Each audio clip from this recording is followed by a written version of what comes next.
من يهده الله فلا مضل له ومن يضلل فلا هادي له أشهد أن لا إله إلا الله وحده لا شريك له وأشهد أن محمدا عبده ورسوله الذي لا رسول ولا نبي بعده اتقوا الله حق تقاته ولا تموتن إلا وأنتم مسلمون. Amma ba'd. Kepada ibu kaum muslimin dan kaum muslimat yang dirahmati oleh Allah Subhanahu wa taala. Alhamdulillah, puji dan syukur senantiasa kita sampaikan kepada Allah Subhanahu wa taala. Salawat dan salam kita sampaikan kepada Rasulullah sallallahu alaihi wasallam dan juga kepada keluarga beliau, para sahabatnya serta orang-orang mukmin yang senantiasa mengikuti beliau sampai hari kiamat nantinya. Pada malam hari ini atau mulai malam ini kita tidak akan melanjutkan pembahasan tafsir ataupun pendapatnya Sahih Muslim, tapi kita akan membahas kitab Umdatul Ahkam.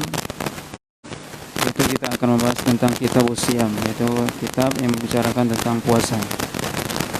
Dimana kita pada malam hari ini sudah berada di pertengahan Sya'ban, maka 2 pekan lagi insyaallah kita akan berjumpa dengan Ramadan. Maka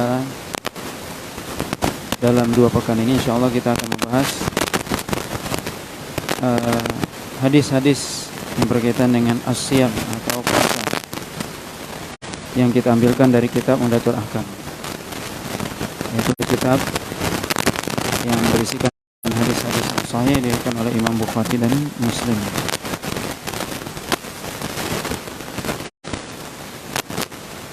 Dalam kitab Siyam, ya, as-siyam di sini disebutkan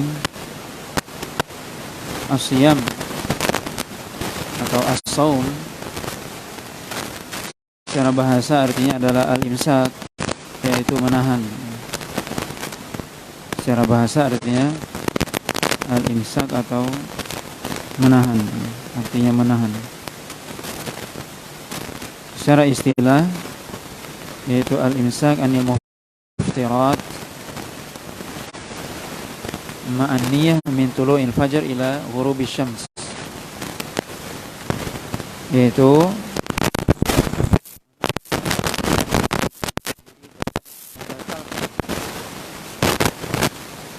yang membatalkan puasa itu sendiri disertai dengan niat mulai dari terbit fajar sampai tenggelamnya matahari. Ini makna puasa secara istilah, itu al-imsak anil muftirat, bahwasanya seorang menahan dirinya dari al-muftirat, dari yang membatalkan puasa. Dan menahan tersebut mesti disertai dengan niat, yaitu niat berpuasa.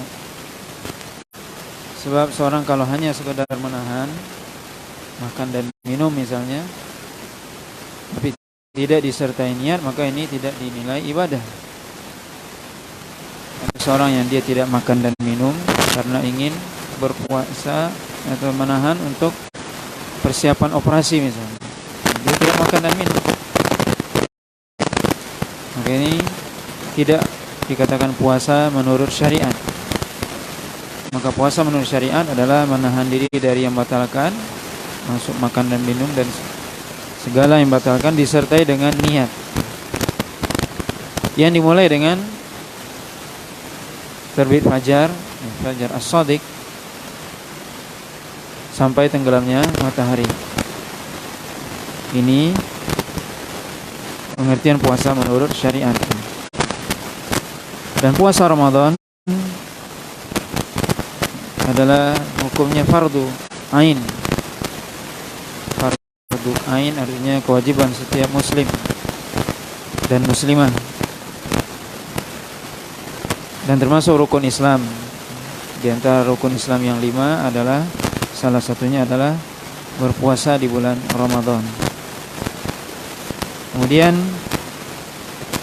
berpuasa ini adalah termasuk amalan yang utama, di mana di dalam puasa ini kata para ulama terkumpul di dalamnya 3 macam kesabaran. Itu pertama, as-sabru ala ta'atillah, sabar dalam ketaatan kepada Allah SWT, di mana seorang melakukan ibadah puasa karena ketaatan kepada Allah, karena itu adalah perintah Allah SWT. Ini as-sabar ala ma'asi atau anil ma'asi, yaitu menahan diri, sabar terhadap maksiat, karena maksiat tersebut yang akan membatalkan atau mengurangi pahala puasa. Kemudian as-sabar ala aqdarillah, yaitu seorang ketika berpuasa secara sunnatullahnya tentunya dia akan merasakan lapar, haus, tidak enak, capek, lelah dan sebagainya, itu takdir. Maka seorang ketika dia berpuasa terkumpul dalamnya 3 kesabaran ini. Dan ibadah puasa adalah sirrun bainallah wa abdihi, yaitu rahasia antara seorang hamba dengan Allah SWT. Artinya ibadah puasa adalah ibadah rahasia. Kita tidak tahu siapa yang berpuasa, siapa yang tidak. Beda dengan sholat, kita tahu si A sholat, kelihatan dia datang ke masjid atau dia melakukan ruku dan sujud, dan kita tahu juga dia benar bacaannya atau benar gerakannya tidak. Bisa dinilai, bisa dilihat. Apalagi kalau orang melakukan ibadah haji dan umroh misalnya, kelihatan dan kedengaran apa yang dibaca benar atau tidak bisa dinilai. Tapi puasa, maka itu rahasia antara seorang hamba dengan Allah SWT. Apakah dia benar-benar puasa atau tidak? Tidak ada cirinya, tidak ada tandanya. Dan mungkin kita tidak bisa menilai seorang secara zahirnya. Tidak mungkin kita mengatakan orang yang paling lemas itu yang paling bagus puasanya, belum tentu. Bisa jadi sebaliknya. Maka ini adalah rahasia antara seorang hamba dengan Allah SWT. Makanya Allah SWT mengatakan dalam hadis qudsi, kullu amali ibni Adam lahu illa shaum wa ana fa innahu li wa ana ajzi bihi. Kata Allah SWT, seluruh amalan anak cucu Adam itu untuk dia, kecuali puasa. Sesungguhnya puasa itu adalah untukku, kata Allah SWT, dan aku yang akan memberikan pahalanya, ganjarannya. Maka ini menunjukkan keutamaan puasa, di mana puasa itu sendiri memiliki banyak hikmah, dan tujuan atau hikmah puasa adalah Allah SWT sebutkan, la'allakum tattaqun, agar anda bertakwa kepada Allah SWT. Di mana puasa melatih kita untuk bertakwa kepada Allah SWT, melaksanakan perintahnya, menjauhkan larangannya. Dan ini adalah tujuan dan hikmah paling utama. Walaupun ada hikmah sosial dari ibadah puasa, di mana seorang ketika berpuasa maka dia merasakan apa yang dirasakan oleh saudaranya sama muslim, yang dia mungkin setiap harinya bisa merasakan kenyang. Ada mungkin saudara kita yang dia kadang lapar, kadang kenyang. Maka seorang ketika dia berpuasa merasakan bahwasanya lapar itu tidak enak, lapar itu susah. Maka dengan dia berpuasa, dia merasakan apa yang dirasakan oleh saudaranya yang kekurangan. Dan tentunya dengan itu dia akan bisa berbagi dengan saudaranya muslim yang membutuhkan, yang kekurangan harta ataupun yang lainnya. Kemudian puasa juga melatih kita untuk menahan diri, melatih diri untuk bersabar. Nah, dalam puasa kita dituntut untuk bersabar, menahan diri untuk tidak melakukan apa yang dilarang oleh Allah SWT, bagaimana seorang ketika puasa melatih dirinya untuk tidak marah misalnya, melatih dirinya untuk berkata yang baik, menjaga ucapan, menjaga lisan, menjaga pandangan dan seterusnya. Maka ini puasa, ya, puasa melatih. Dan juga tentunya masih banyak ya faedah atau hikmah ibadah puasa yang tentunya kita sendiri merasakannya. Hadis yang pertama dalam kitab Siyam dari kitab Umdatul Ahkam, itu hadis dari Abi Hurairah radhiyallahu taala anhu qala Rasulullah sallallahu alaihi wasallam la taqaddamu Ramadan bi shaumi yaumin aw yaumain illa rajulan kana yasumu sauman falyasumhu. Kata Nabi sallallahu alaihi wasallam, la taqaddamu Ramadan, janganlah anda mendahului Ramadan bisaumi yaumin aw yaumain, dengan mendahulunya berpuasa sehari atau 2 hari sebelumnya. Illa rajulan kana yasumu sauman, kecuali seseorang yang dia ada kebiasaan berpuasa pada waktu tersebut, maka falyasumhu, kata Nabi, maka hendaknya dia berpuasa. Maka hadis ini memberikan faedah kepada kita, yaitu Nabi SAW melarang seseorang untuk mendahului puasa Ramadan dengan mendahulinya berpuasa sehari atau 2 hari sebelum Ramadan itu sendiri. Ini faedah pertama. Nabi SAW melarang kita mendahului Ramadan dengan puasa sehari atau 2 hari sebelumnya. Kecuali atau ada keringanan bagi orang yang boleh dia berpuasa sehari atau 2 hari sebelum Ramadan kalau dia memang memiliki kebiasaan untuk berpuasa. Misalnya memang dia biasa puasa Senin Kamis misalnya. Misalnya puasa Ramadan jatuh pada hari Jumat atau hari Sabtu, sedangkan dia suka berpuasa atau biasa berpuasa Senin dan Kamis, maka dia berpuasa pada hari Kamis walaupun besoknya Jumat Ramadan. Itu sudah menjadi kebiasaan dia. Atau seorang yang biasa puasa Daud misalnya, puasa Daud yaitu sehari puasa sehari berbuka, maka itu sudah menjadi kebiasaan, maka boleh dia mendahulinya, karena itu ada sebab. Maka yang dilarang adalah yang tidak ada sebabnya. Ya, seolah-olah ini juga seperti pembahasan kita di Sahih Muslim, yaitu seorang dilarang untuk sholat sunnah setelah sholat asar dan sholat subuh secara mutlak, artinya sholat sunnah mutlak. Tapi kalau dzatul asbab, kalau dia punya sebab, ya dibolehkan seorang masuk masjid setelah subuh atau setelah sholat asar, boleh dia sholat tahiyatul masjid. Atau seorang sholat sunnah wudu misalnya, ini dzatul asbab, ini dibolehkan. Tapi kalau dia sunnah mutlaqah, tidak dibolehkan. Begitu juga ini, seorang yang dia mendahului Ramadan dengan 1 hari atau 2 hari yang dia tidak punya kebiasaan puasa sunnah sebelumnya, maka ini dilarang. Jadi rukhsah itu hanya berlaku bagi orang yang memiliki kebiasaan. Atau seorang tidak memiliki kebiasaan tapi dia punya hutang Ramadan misalnya, bagi terutama mungkin ibu-ibu yang dia punya hutang Ramadan dan dia belum sempat untuk membayar hutangnya kecuali sehari sebelum Ramadan, maka dia harus bayar. Maka ibu-ibu dia dilarang untuk mentakhir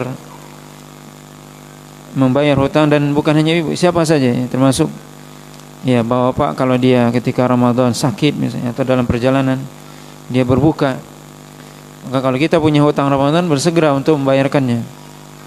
Nah, kalau seandainya sampai bulan Sya'ban belum dibayarkan, menjelang Ramadan baru ingat atau baru bisa, walaupun 2 hari ataupun 1 hari sebelum Ramadan, maka hendaknya dibayarkan.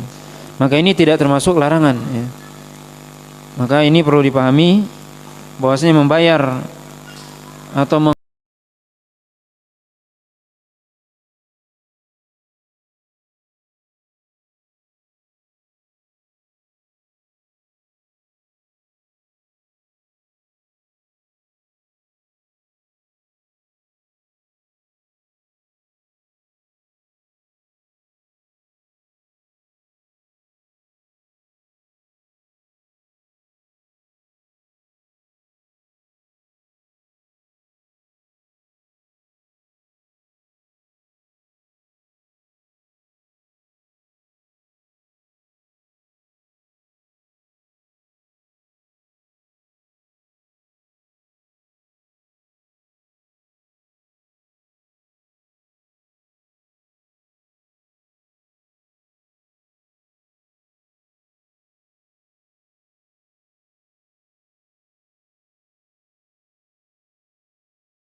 jika kalian melihatnya, yaitu bulan al-hilal, fasumu, maka berpuasalah. Wa idza ra'aitumuhu fa'aftiru, dan jika kalian juga melihatnya, yaitu bulan, maka berbukalah. Fa in ghumma 'alaikum faqduru lahu. Kalau seandainya tertutup bagi kalian, maka faqduru lahu, ya. Faqduru lahu, ini akan kita lihat apa maksudnya. Faqduru lahu, kalau diartikan secara sederhana, ya perkirakan. Tapi apa maksudnya? Di sini para ulama menyebutkan tafsirnya, dan sebenarnya Nabi SAW sendiri sudah menafsirkan. Dalam hadis yang diriwayatkan oleh dari Abi Hurairah radhiyallahu ta'ala anhu, yang diriwayatkan oleh Imam Bukhari dan Muslim juga, dan Nabi SAW, sumu li ru'yatihi wa aftiru li ru'yatihi, fa in ghumma 'alaikum fa akmilu iddata Sya'ban 30 yauman. Yaitu berpuasalah kalau kalian melihatnya, dan berbukalah kalau kalian melihatnya. Kalau seandainya tertutup bagi kalian, maka sempurnakan bilangan Sya'ban menjadi 30 hari. Dalam riwayat lain disebutkan faqduru lahu, yaitu fakmilu, ya. Fakmilu indata Sya'ban 30. Maka ini makna yang paling tepat, ya, untuk fakdiru atau fakduru lahu, boleh dua-duanya. Para ulama dua-duanya boleh dibaca. Fakdiru, dalnya kasrah atau dalnya dhammah. Fakduru lahu. Maka makna yang paling tepat adalah sebagaimana yang ditafsirkan oleh Nabi sallallahu alaihi wasallam. Ada makna yang kedua yang disebutkan oleh sebagian para ulama, yaitu faqduru lahu, diartikan dayyiqu, yaitu sempitkan. Ya, faqduru lahu diartikan sempitkan. Itu maksudnya sempitkan apa? Yaitu sempitkan bulan Sya'ban menjadi 29. Dan ini kebalikan dari makna yang disebutkan oleh Nabi SAW, atau tafsir yang disebutkan oleh Nabi SAW.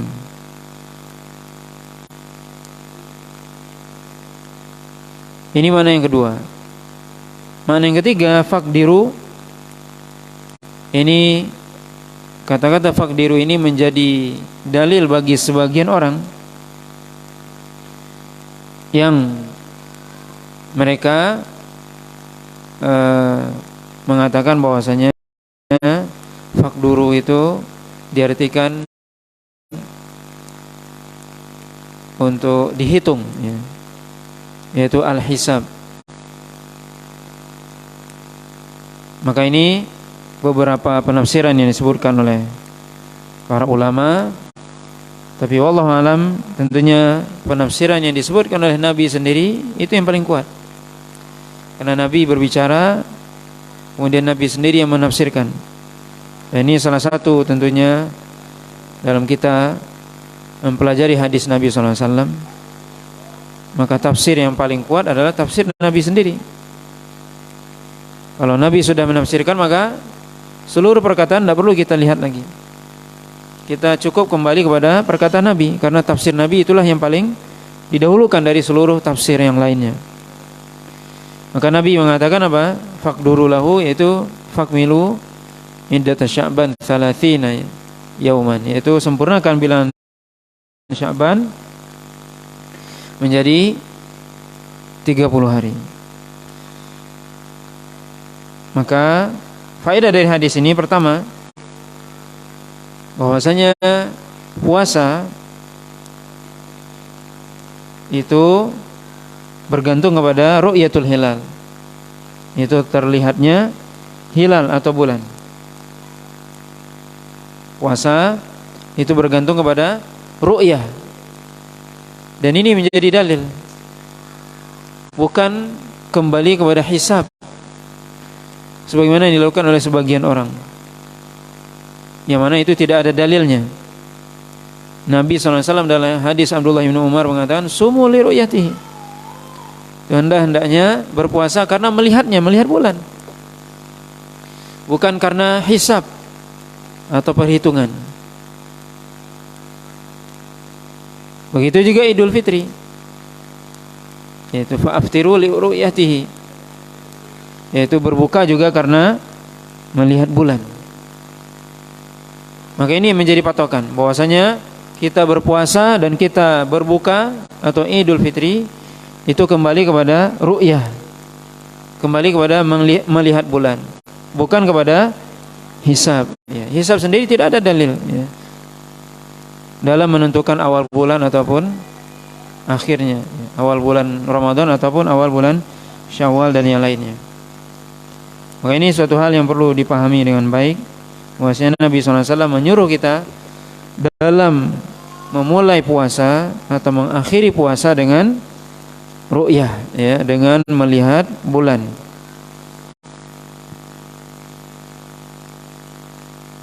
Kemudian faedah dari hadis ini juga, yaitu tadi kita sebutkan bahwasanya kalau seandainya kita tidak bisa melihat bulan karena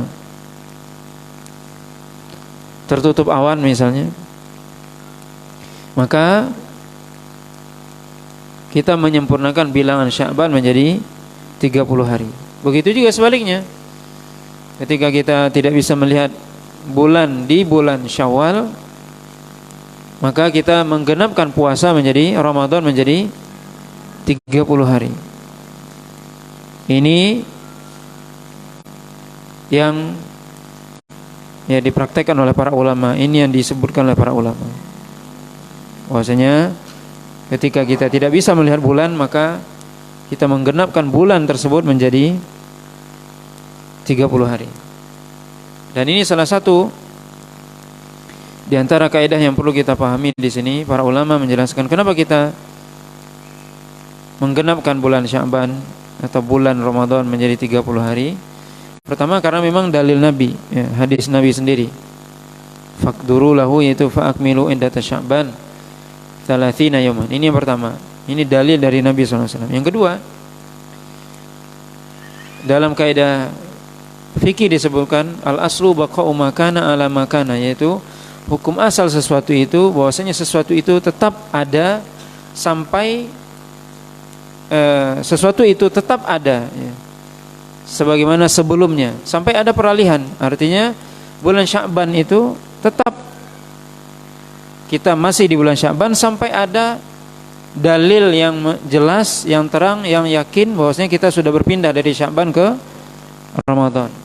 Kalau tidak, al-aslu baqa'u makana. Kalau tidak apa? Hukum asal bahwasanya sesuatu itu tetap pada asal mulanya, tidak berpindah. Kita tidak mungkin bisa berpindah dari bulan Sya'ban ke Ramadan kecuali ada dalil yang terang, dalil yang jelas. Begitu sebaliknya atau seterusnya.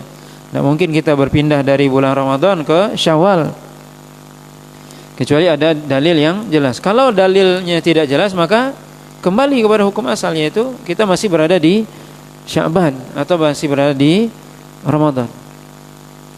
Ini di antara kaidah yang disebutkan oleh para ulama. Kemudian beberapa hal juga yang disebutkan oleh para ulama tentang ketika seorang tidak bisa melihat bulan. Dalam hal ini disebutkan oleh para ulama ada dua keadaan, yaitu ketika malam 30 malam 30 Sya'ban misalnya, maka ketika melihat bulan ada dua kemungkinan tentunya. Kemungkinan hari itu cerah, terang, dan kemungkinan kedua hari itu berawan, tidak kelihatan bulannya, tidak cerah. Maka hal ini disebutkan sebenarnya dalam hadis yang lain, dalam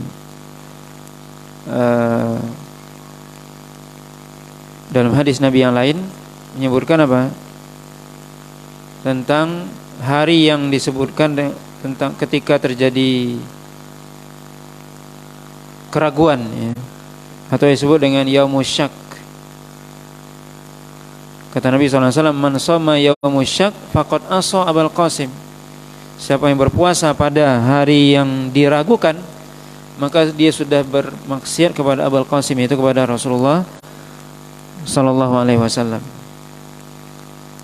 Maka dalam hal ini para ulama mengatakan bagaimana yaumus syak? Yaumus syak yaitu hari ketika tadi terjadi seorang ketika malam 30 tidak bisa melihat bulan. Ketika tidak bisa melihat bulan, maka ini besoknya ini syak, ragu, ini masih Ramadan atau ini masuk Ramadan atau masih Sya'ban. Maka jumhur para ulama mengatakan apa? Tidak boleh berpuasa pada hari 30 itu. Justru apa? Digenapkan Sya'ban menjadi 30. Sebagian ulama justru sebaliknya. Dan ini pendapat Imam Ahmad, mazhab Imam Ahmad, yaitu justru berpuasa pada hari syak itu tapi sebagai ihtiyaton. Ihtiyaton artinya berhati-hati kalau itu adalah Ramadan. Tapi ini sebenarnya menyelisihi jumhur para ulama. Maka ketika hari itu syak, kita ragu ini dengan kita tidak bisa melihat bulan, maka sebenarnya kita kembali kepada hadis Nabi SAW tadi yang menyuruh kita untuk menggenapkan bulan Sya'ban menjadi 30 hari, dan itu yang paling mudah, itu yang paling mudah dan lebih menenangkan di hati. Termasuk juga Ramadan tentunya. Kalau kita tidak bisa melihat hilal bulan Syawal, maka kita genapkan Ramadan menjadi 30 hari. Ini yang lebih menenangkan. Kemudian hal yang berkaitan juga dengan ru'yah, melihat bulan ini, tentunya ada persoalan yang itu senantiasa dipersoalkan, permasalahan yang senantiasa dipermasalahkan, yaitu ketika terjadi perselisihan dalam memulai Ramadan atau Syawal. Maksudnya adalah ketika di satu negeri kelihatan bulan, apakah seluruh dunia harus ikut atau tidak? Ini adalah permasalahan yang bukan hanya terjadi di zaman kita, sejak zaman dahulu, sejak zaman sahabat sudah terjadi. Yaitu tentang ru'yah. Apakah ru'yah itu para ulama menyebutkan, misalnya Imam Muslim ataupun yang lainnya, para ulama menyebutkan judul hal likulli baladin ru'yatuhu. Apakah setiap daerah, setiap negara mereka memiliki ru'yah tersendiri, atau suatu negeri atau suatu negara ketika sudah melihat bulan maka yang lain harus mengikutinya. Maka ini adalah persoalan yang sejak dulu ya berbeda pendapat para ulama dalam ini. Yang pertama tentunya pendapat para ulama yang mengatakan bahwasanya ketika suatu negeri melihat bulan maka yang lain harus ikut. Ini pendapat pertama dari para ulama yang mereka mengatakan apa? Kita ingin menyatukan kaum muslimin dan tentunya kita puasanya sama, berbukanya bersama, tentunya itu lebih baik daripada sebagian berpuasa, sebagian belum. Sebagian masih berpuasa, sebagian sudah berbuka dan sebagainya. Maka ini pendapat pertama. Ya dalilnya ya mereka juga berdalil dengan sumu li ru'yatihi, atau dalil yang lain juga ya sumu artinya berpuasalah kalian semua. Li ru'yatihi karena melihat bulan. Ya, artinya sudah dilihat bulannya maka berpuasa semuanya. Atau hadis Nabi SAW yang lainnya yaitu as-shamu yauma yasumun nas wal fitru yauma yuftirun nas, yaitu berpuasa adalah hari di mana manusia semua berpuasa, dan berfitr atau berbuka adalah hari di mana seluruh manusia berbuka. Maka ini pendapat pertama ya. Sedangkan pendapat yang kedua ya, pendapat yang kedua adalah bahwasanya pendapat pertama disebut istilahnya adalah wihdatul matali ya, wihdatul matali artinya kita semua satu matlaknya, dimana kalau satu daerah melihat maka yang lain ngikut. Yang kedua namanya istilahnya ikhtilaful matali, yaitu berbeda dalam matlak bulannya, dimana kalau sebagian kaum muslimin melihat bulan, kemudian di daerah yang lainnya yang berbeda matlaknya tidak melihat atau belum melihat, maka mereka tidak wajib untuk mengikuti daerah yang sudah melihatnya. Dan ini adalah ya pendapat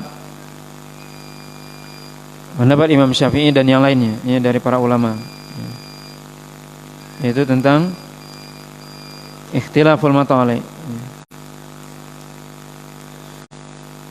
di mana dalam hal ini ya, mana dari dua pendapat ini yang lebih kuat? Ada sebuah hadis yang disebutkan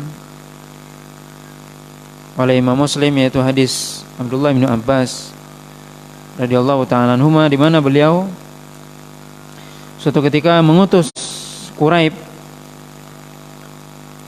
ya, Quraib ini diutus oleh Ummu Fadl, ibunya Abdullah bin Abbas ya, pergi ke negeri Syam, di mana beliau ketika itu di Madinah. Kemudian diutus oleh Ummu Fadl untuk pergi ke negeri Syam mengerjakan atau memenuhi kebutuhannya.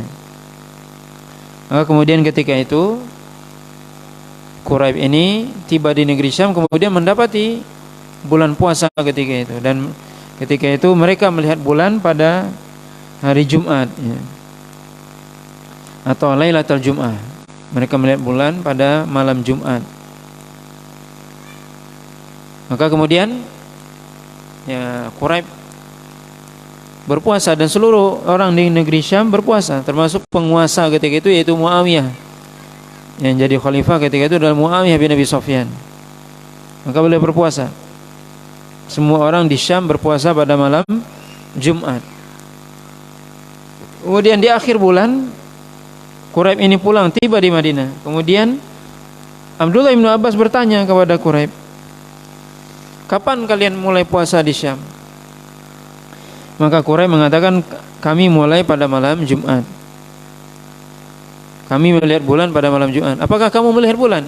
Kamu sendiri yang lihat, kata Abdullah bin Abbas. Iya, saya lihat. Dan manusia melihatnya, dan seluruh manusia berpuasa pada malam Jumat. Tapi apa kata Abdullah bin Abbas? Tidak, kami melihatnya pada malam Sabtu. Dan kami akan terus puasa sampai kami melihat bulan atau kami menggenapkan bulan Ramadan menjadi 30 hari. Kemudian Quraib mengatakan, apakah kita tidak mencukupkan dengan ru'yahnya Muawiyah? Apa kata Abdullah bin Abbas? Tidak. Hakadha amarana Rasulullah SAW. Begitulah kita diperintahkan oleh Rasulullah SAW. Maka ini hadis yang menjadi dalil bahwasanya ya, perbedaan matali di sini itu mu'tabar. Artinya tidak mesti seorang di suatu negara kemudian mengikuti negara yang lainnya, kecuali dia berdekatan matlaknya, maka dia mengikuti. Di mana di sini Abdullah bin Abbas tidak mengikuti Muawiyah. Yang jarak ketika itu apa? Muawiyah di Syam, sedangkan Abdullah bin Abbas di mana? Di Madinah. Dan ketika itu yang jadi pemimpin siapa? Amirul Mukminin Muawiyah. Muawiyah yang jadi pemimpin ketika itu. Jadi pemimpin Amirul Mukminin ketika itu. Jadi raja, ya, pemimpin. Jadi khalifah. Tapi Abdullah bin Abbas mengatakan kami mengikuti apa yang dilihat penduduk Madinah ketika itu. Maka di sini kita lihat ya, ini yang dikuatkan oleh para ulama. Di antaranya juga dalil secara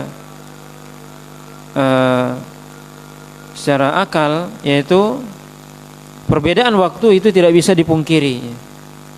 Perbedaan waktu tidak bisa dipungkiri. Misalnya kita di sini sekarang kita misalnya jam 7:30 misalnya, atau jam 8 malam, maka di Arab Saudi masih jam 4 sore. Mereka baru selesai salat asar, kita sekarang di sini isya. Ini perbedaan waktu, tidak bisa dipungkiri. Maka bagaimana kita ya, dan cukup sulit menyatukan seluruh umat dalam satu waktu, itu sulit. Kenapa sulit? Dan kalau kita ingin menyatukan pun nggak bisa. Kenapa nggak bisa? Seluruh dunia nggak bisa. Kenapa? Karena sekarang misalnya kita di sini siang, mungkin di Amerika sana pagi. Kita sekarang berbuka, dia makan sahur misalnya. Ya tetap juga nggak ketemu. Nggak bisa. Jadi ini bisa kita lihat memang pendapat ini yang insya Allah yang lebih kuat, bahwasanya setiap matlak itu berbeda ya, antara satu dengan yang lainnya. Ini dua pendapat yang paling masyhur ya dalam masalah matlak ya, yaitu ikhtilaful matali dan wihdatul matali. Tapi ada pendapat yang ketiga ya, yang perlu kita pahami ya, terutama di zaman kita sekarang, ketika kaum muslimin sudah terpecah belah dan negeri-negeri kaum muslimin itu sudah dipecah-pecah menjadi negeri-negeri kecil. Ada pendapat ketiga yang mengatakan apa? Bahwasanya kita berpuasa itu mengikuti pemimpin di negeri kita sendiri.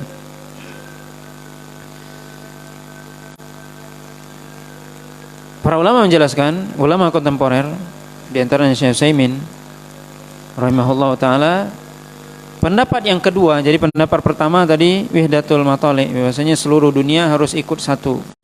Yang kedua ikhtilaful matali, berbeda antara satu negeri dengan negeri yang lain berdasarkan matlaknya.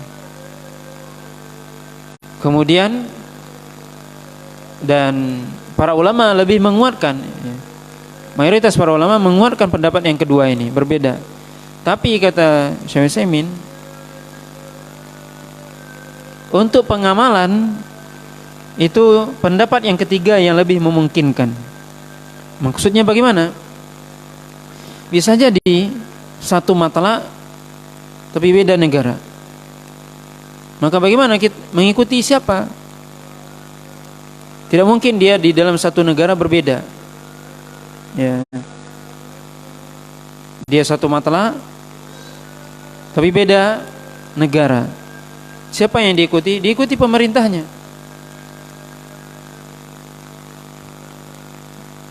Contoh yang paling jelas ya, di Kalimantan. Kalimantan ada Indonesianya, ada Malaysia. Itu satu matlak jelas. Tapi kalau Indonesia berbeda dengan Malaysia, siapa orang-orang di Kalimantan?